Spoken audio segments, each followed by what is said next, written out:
And now we're being joined by Jan Michalcak, political scientist. Good morning, sir. Delighted to have you. Good morning from Prague. So let me start by asking you about the narrative that has developed around the assassination attempt at Robert Fico. Conspiracy theories, some politicians trying to, sort of spin it in their favor. I've heard some saying that the media is guilty because of spreading hatred. What's happening on that front right now? Right. So just to remind your viewers, late last week, Prime Minister of Slovakia, Robert Fico, suffered serious gunshot wounds. I think it was 4 times that he was hit, and one of those wounds is said to have been serious. He is now in a stable condition, luckily. And as you said, there have been, unfortunately, many conspiracy theories surrounding the attempt on his life. Some of them, as I've said previously, have been spread by openly pro-Kremlin accounts on social media. Some of them, unfortunately, have been spread by fellow politicians in Slovakia.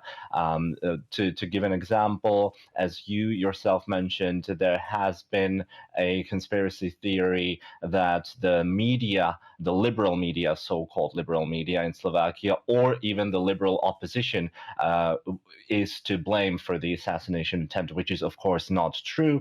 And then there is this prominent theory saying that Ukraine is behind the attempt on Fico's life because, as your viewers most likely will know, Fico is known for his rather negative stance toward Ukraine, and in the aggression against Ukraine by Russia, he stands on the side of Russia more than he does on the side of Ukraine.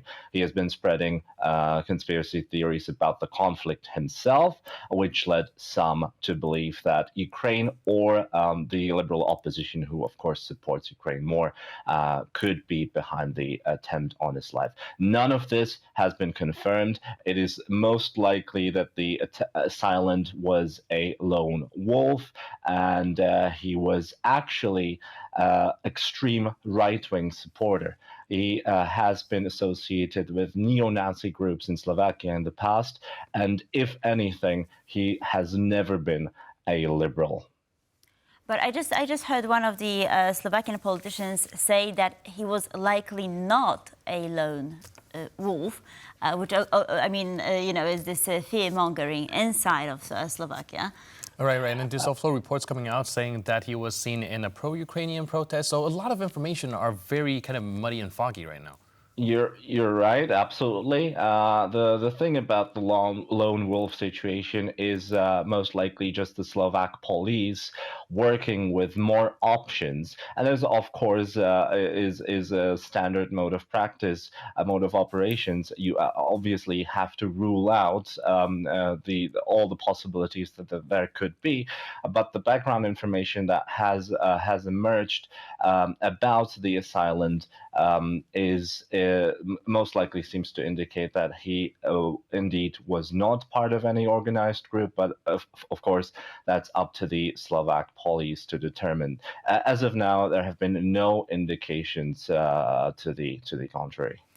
Right, and like we were talking about, a lot of people are pointing fingers at each other, but I think this is also a chasm where we can look into the probable political ramifications of it by seeing how these fingers are being pointed and how the narrative is being pointed. Maybe we can take a look into how the Slovak politics look like. And can you tell us a little bit about that and about whether or not the Fico being not unable to perform in office right now will bring any other political ramifications? Sure. I think it's very unfortunate, but we have to say that Slovak politics, much like politics in other EU member states, even in countries neighboring Slovakia, is very fragmented.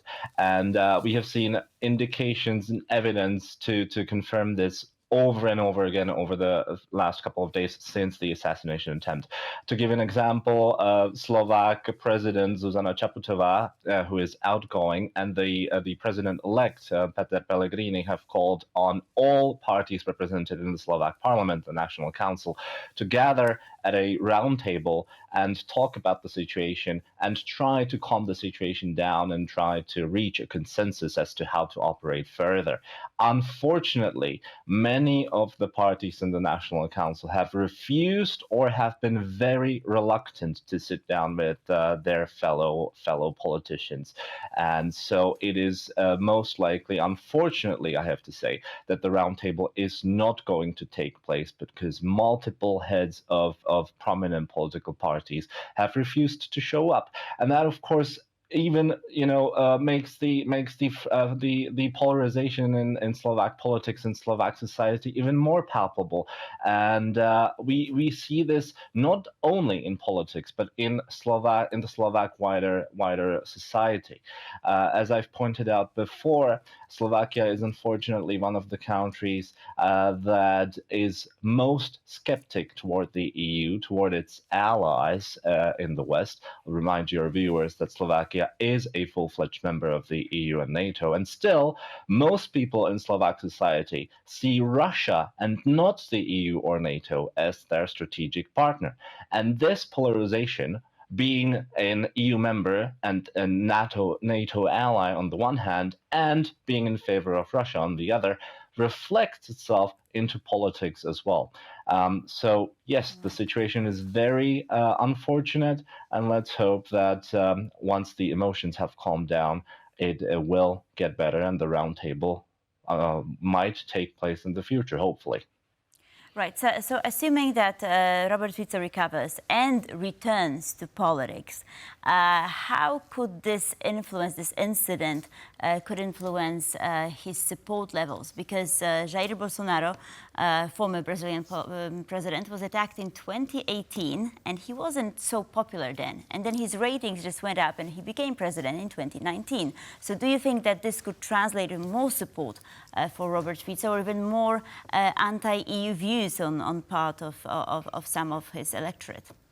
Yes, I think my answer should be twofold. On the one hand, we're not sure at all whether or not Fico will want to return to politics in the first place, because we can assume that the shock he suffered, if he recovers, and we hope he does, of course, is going to be severe. So that's a question of itself. Does he want to return to politics?